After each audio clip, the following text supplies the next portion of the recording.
et infalsifiable, où la comptabilité du client chez le fournisseur était toujours en miroir de la comptabilité fournisseur chez le client. Alors, ce système a été complètement dévoyé avec l'arrivée du papier, où chacun s'est mis à compter sa propre vérité dans ses propres registres. Ce qui fait que ça ne, bien entendu, ça ne matche plus.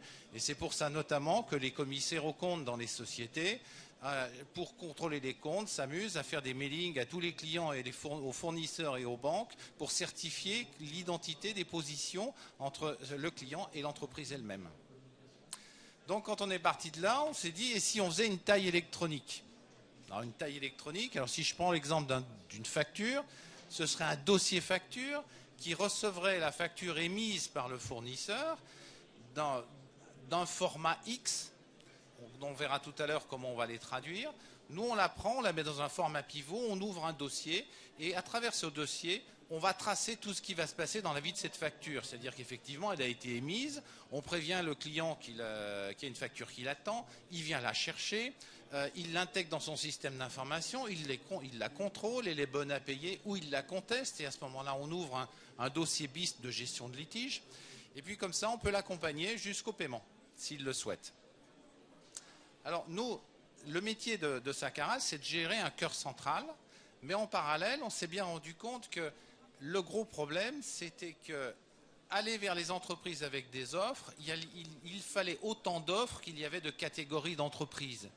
C'est-à-dire que ce n'est pas le même opérateur qui va traiter le problème d'une multinationale et le problème des artisans et des sous-traitants qui peuvent travailler avec elle. Donc nous, dans notre idée, on s'est rendu compte que pour être très efficace et garantir des capacités de déploiement, il fallait gérer cette dissymétrie d'entreprises qui n'ont pas la même taille, qui n'ont pas le même métier, qui n'ont pas la même localisation, qui n'ont pas les mêmes moyens financiers, moyens techniques ou priorités, hein, et qu'il fallait offrir des voies d'accès direct au marché, quel que soit les capacités d'une entreprise. Ensuite, il fallait être capable d'offrir, en complément de cette dissymétrie liée aux entreprises, il fallait gérer la dissymétrie liée aux médias utilisés. C'est-à-dire qu'une entreprise doit pouvoir continuer à émettre des factures papier alors que son client veut d'électronique. Elle doit pouvoir être capable d'utiliser une saisie de facture en mode formulaire en ligne sur une plateforme. Elle doit pouvoir faire du simple transfert de fichiers. Elle doit pouvoir, si elle est grosse et avec beaucoup de flux, établir un connecteur de flux entre un système d'information et une plateforme, voire des web services. Et à l'inverse, bien entendu, je dois pouvoir recevoir du papier, je dois pouvoir recevoir des fichiers, je dois pouvoir avoir un connecteur de flux pour alimenter automatiquement mon système d'information ou des web services. Donc on voit bien en fait que le rôle des opérateurs est fondamental pour accélérer le déploiement, parce que si on le veut que le déploiement se fasse rapidement, il faut n'exclure personne, il ne faut n'exclure aucun support. Merci beaucoup. Alors oui, vous avez tenu le micro, peut-être le prendre pour vous-même maintenant. Je vais vous laisser réagir par rapport à ces éléments. Oui, je dirais que je suis entièrement d'accord avec cette vision, mais je rajouterais peut-être quelque chose qui vient d'une longue expérience d'essayer de brancher de façon dissymétrique des milliers d'entreprises depuis une quinzaine d'années. J'étais à l'origine d'une plateforme qui avait pour but de brancher 500 000 entreprises en France, donc j'ai vécu des expériences intéressantes. Et je dirais que la grande différence dans le traitement de la dissymétrie, d'abord, la dissymétrie, c'est la règle. Tout est dissymétrique. L'entreprise et l'employeur sont dissymétriques. Le fournisseur et le distributeur sont dissymétriques. La grande et la petite sont dissymétriques. Donc la dissymétrie, elle est partout.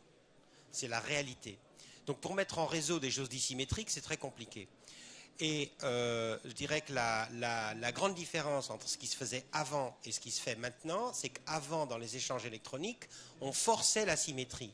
C'est-à-dire qu'on forçait chacune des deux parties d'un échange à mettre en place un système qui soit symétrique, souvent par le biais d'une norme, EDIFACT ou autre.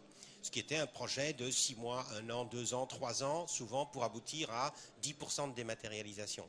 Donc ça, c'était extrêmement difficile et ça marchait dans des contextes très spécifiques et donc pas larges. La grande différence aujourd'hui, c'est qu'avec des opérateurs de processus d'échange métier, que nous sommes, on arrive à une situation dans laquelle on branche tout simplement l'entreprise sur le réseau d'échange métiers. Donc la problématique d'un projet technique a été éliminée, elle n'existe plus. Ça ne veut pas dire qu'il n'y a pas des projets de conduite de changement, d'accompagnement, d'organisation, parce que ça, ces sujets-là, ils existent. Les organismes des entreprises sont des organismes complexes, les personnes aussi, donc ça, il faut en tenir compte. Par contre, le projet technique, lui, a été éliminé avec ces opérateurs maintenant. On branche littéralement l'entreprise sur un processus de contractualisation, d'échange de facturation, d'envoi de RH électronique à ses salariés.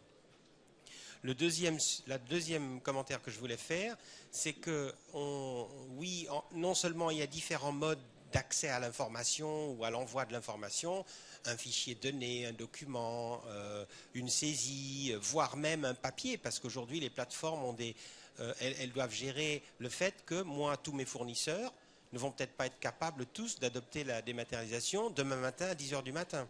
Donc je vais devoir gérer certains fournisseurs qui seront en train de faire de l'électronique et d'autres qui seront en train de faire du papier. Et donc ce qui est en train de changer aussi par rapport à ça, c'est que les plateformes aujourd'hui vont faire le travail de l'entreprise dans le déploiement et elles peuvent carrément aller chercher les documents pour l'entreprise elle-même. C'est-à-dire qu'on le voit par exemple dans les coffres des particuliers que nous traitons, parce que ça fait partie de notre, je dirais, de notre vision de comment il faut traiter le marché, mais aussi des PME, que la plateforme elle-même va chercher les documents pour l'entreprise. Ce n'est pas que l'entreprise, elle, qui doit, elle, personnellement, aller convaincre l'autre d'envoyer des documents. Donc il y a aussi ces transformations qui font que le document vient à l'entreprise. Donc ça, c'est une façon supplémentaire de traiter la dissymétrie qui fait qu'aujourd'hui, on se branche et ça marche. Merci beaucoup. Alors, on va laisser réagir Gilles sur ces problématiques de dissymétrie, justement comment avoir une approche globale, quelles que soient les parties prenantes, les formats et les applications métiers. D'accord, donc moi je vais partir de deux exemples en fait, que je fais pas mal de missions de conseil à droite et à gauche, donc un exemple plutôt grande entreprise et un exemple plutôt petite. Grande entreprise, un grand groupe industriel français qui me consulte, qui me dit, bah voilà, moi je vous ai pas attendu pour faire de la dématérialisation, ça fait des années que j'en fais, dans différentes filiales, donc là j'ai des solutions de numérisation, j'ai des solutions de jet, j'ai un certain nombre de choses. Bah, mon problème, c'est que les solutions, elles ne sont pas homogènes, forcément. Ça s'est fait par des équipes différentes, à des époques différentes. Et là, j'ai un gros problème. Je veux construire un socle unifié de dématérialisation dans lequel je vais mettre un certain nombre de choses. Bon, qu'est-ce que vous allez mettre? À la fois du papier que j'aurai dématérialisé, à la fois de l'électronique, et puis je veux prévoir également l'avenir. Parce que cette plateforme va servir pour mon groupe et va être capable de traiter dans les 10, 20, 30 peut-être prochaines années l'ensemble des flux qui vont arriver, voire certains qui vont sortir de l'entreprise. Après, se posent des problèmes de choix d'outils, d'architecture, on internalise, on externalise, etc. Ça, c'est le premier exemple, grand groupe. Deuxième exemple, plus petite entreprise qui consulte, qui dit, voilà, moi je reçois plein de factures, aujourd'hui elles sont papier, c'est la majorité, donc je veux mettre en place une solution de dématérialisation de mes factures. Dématérialisation au sens, je prends mon papier, je le mets dans des scanners, je réduis mes coûts de fonctionnement, mais ce n'est absolument pas de la dématérialisation fiscale. Besoin centré sur ce sujet-là, et sur cette thématique de je dématérialise mon papier. Question, est-ce que vous avez des flux électroniques qui vous arrivent aujourd'hui? Non. Est-ce que vous avez des fournisseurs qui vous parlent de flux électroniques? Oui, mais ça arrivera dans des années. Qu'est-ce que je fais? Qu'est-ce que vous comptez faire pour intégrer ces flux dans le futur?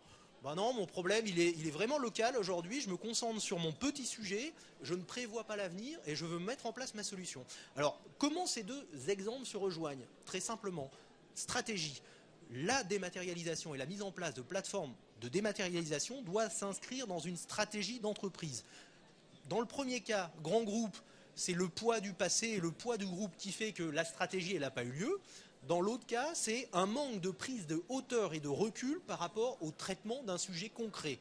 Et la dématérialisation, c'est bien une évolution à long terme, donc une stratégie d'évolution de l'entreprise avec différentes étapes. Ce n'est pas parce qu'on définit une stratégie qu'il faut tout faire en une fois, mais il faut bien réfléchir à une cible long terme pour construire sa stratégie de dématérialisation. Et là, tout naturellement, le sujet de la dissymétrie des flux ou des flux hybrides ou d'un fonctionnement moitié électronique, moitié papier dématérialisé avec la gestion du biseau entre ces différents flux, elle se fait tout naturellement, elle s'intègre dans cette réflexion. Donc c'est le meilleur moyen que le meilleur conseil que je puisse donner, prendre de la hauteur et du recul par rapport aux besoins pour l'inscrire dans une stratégie à plus long terme. Merci beaucoup. Alors Xavier, je vais vous laisser faire une synthèse puisqu'on arrive dans les dernières minutes de cette table ronde. On essaiera de prendre une ou deux questions rapidement ensuite.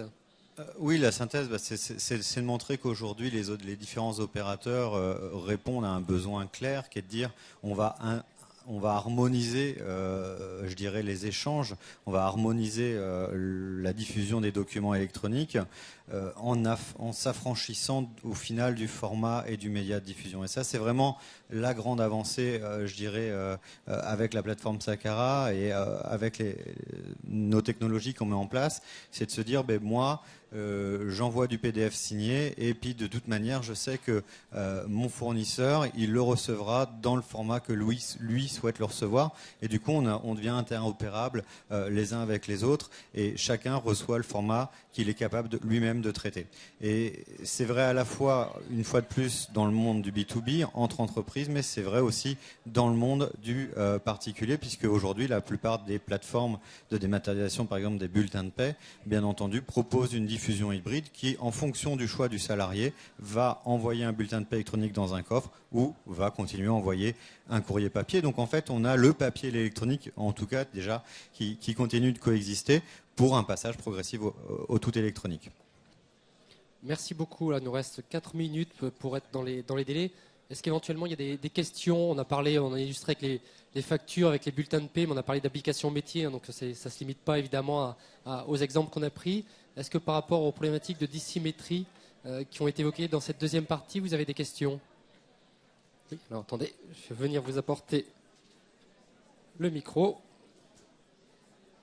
Merci, bonjour. J'ai une question plutôt de type technique, parce qu'on n'a pas tellement parlé de technique. Et je me demande si tous les échanges sont possibles. Si par exemple je reçois une facture en PDF et que moi je veux faire mon budget personnel et j'ai plutôt de l'Excel, comment fais-je? Est-ce qu'avec votre solution c'est possible? Oui. Ah bon? On va essayer d'expliquer comment en 2 minutes. Bon, en fait, les plateformes sont des gigantesques usines de multiplexage qui sont là, qui travaillent avec ce qu'on va appeler des formats pivots. Et le rôle des plateformes, ça va être de traduire le format entrant dans un format pivot. Et derrière, une fois que votre format à vous est traduit avec le format pivot, vous pouvez discuter avec tous les gens qui adhèrent au réseau.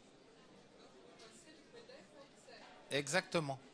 Mais en réalité, on ne passe pas le PDF à Excel. On passe d'abord le PDF dans un format pivot. Et ensuite, on va passer le format pivot dans un format CSV pour alimenter votre Excel.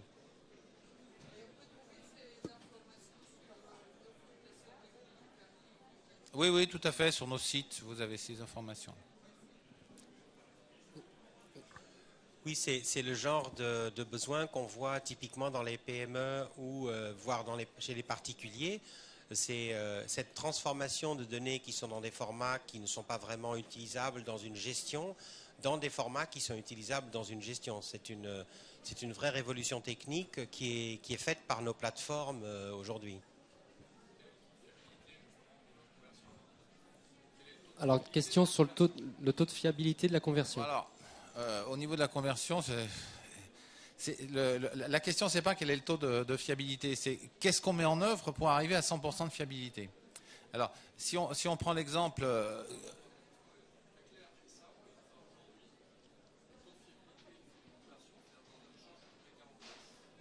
et de 100%.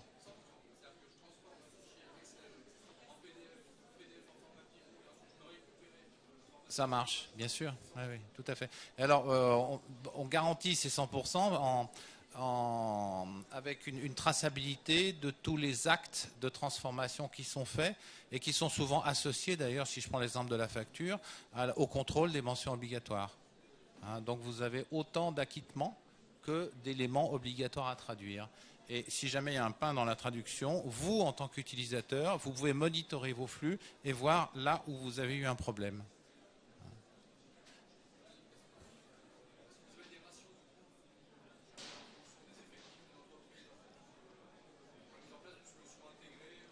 Donc, question sur les ratios de coûts de ce type de solution. En règle générale, le coût, c'est un coût au document, un coût à la facture, un coût au bulletin de paie, un coût au contrat, un coût. Donc tout va dépendre essentiellement des volumes qu'on va être amené à traiter. Aujourd'hui, pour une facture électronique, un coût, ça va être de 16 centimes la facture à 80 centimes la facture. Effectivement, c'est pas la même chose quand on va traiter 1 million de factures mois et une entreprise où on va traiter 100 factures mois. Donc, mais par contre, voilà, c'est moins d'1 euro aujourd'hui le coût de traitement d'une facture dématérialisée. Entre une facture et un bulletin de paie, il n'y a pas beaucoup de différence. Là, on va avoir de la différence, c'est sur des solutions de contractualisation en ligne, où là, effectivement, on va mettre en place plus de, je dirais, des certificats de plus haut niveau. Donc, effectivement, après, ça va dépendre. Oui, après, on a les périodes d'archivage. Mais tout ça, ça se compte à 10 centimes. Enfin, on est au centime à chaque fois, même sur une période d'archivage entre du 10 ans et du 45 ans aujourd'hui, par rapport au coût réel de la facture dans votre entreprise. Ça ne va pas être un des sujets principaux qui va vous freiner. Hein. Oui, max 1 euro par document. Alors, très rapidement, parce qu'on va devoir terminer. Juste un nouveau document apparaîtra avant la fin de l'année, qui est le remplaçant de la traite. Donc, avec la mise en place de l'Europe des moyens de paiement, qui est le SEPA, on est en train de préparer la mise en ligne d'un moyen de paiement qui vous permettra, quand votre fournisseur vous envoie une facture, d'associer la validation de la facture avec l'acceptation du paiement à échéance. Donc, et c'est deuxième semestre 2011. Donc, on va aller très très vite sur la chaîne complète de traitement du document, de l'acte commercial, depuis la création, depuis l'ouverture de l'acte et de la commande jusqu'au paiement et l'archivage des flux derrière. Merci. Alors, oui, je vais vous demander de conclure en dizaines de secondes. Vous avez un stand qui est le G13 pour poursuivre sur le sujet. En 10 secondes, il y a un principe de pricing qu'on s'est fixé. C'était que les prix de l'acte dématérialisé, du document dématérialisé, devaient être toujours moins chers que le prix de l'équivalent papier, comme règle. Et ayant la maîtrise de l'archivage à valeur probante, de la signature électronique, de la gestion des identités et de workflow et de tous les processus métiers, de tous les outils techniques pour le faire, en fait, on se pose toujours la question de comment bâtir une solution technique pour qu'elle soit en dématérialisation toujours en dessous du coût du traitement du papier équivalent. Les fourchettes qui ont été indiquées sont des fourchettes, effectivement, c'est entre les 10 centimes et l'euro en fonction du type de document. Oui, tout à fait. Oui. Merci beaucoup. Là, on va devoir terminer pour laisser la place aux prochaines conférences. Merci beaucoup pour votre participation. N'hésitez pas à venir voir nos intervenants et allez donc sur les stands Primo Box C13 et Folia G13 pour poursuivre sur le sujet. On se termine en musique.